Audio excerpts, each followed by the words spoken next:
বাংলাদেশের আল্লাহকে নিয়ে যে কটাক্ষ করেছিলেন আবুল সরকার, সেই নাস্তিকটার জামিন নামঞ্জুর হলো। আমরা অনেক আইনজীবী তাদের পক্ষে লড়তে পেরে নিজেকে খুবই হ্যাপি মনে করছি। এই যে আমাদের আইনজীবীদের পক্ষ থেকে আইনজীবীরা নিজেরাও ফাঁসি যাচ্ছে। দেখেন বন্ধুরা, এই ফালতুর আসলে ফাঁসি হওয়া উচিত। আবুল সরকারের মুক্তি পাওয়ার সম্ভাবনা আছে বলে একটা পোস্ট করেছেন।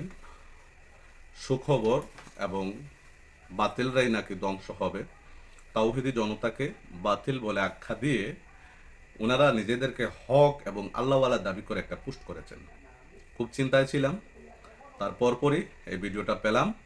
আবুল সরকারের আজকে শুনানি ছিল, কিন্তু বিজ্ঞ আদালত ওনাকে জামিন দেয় নাই।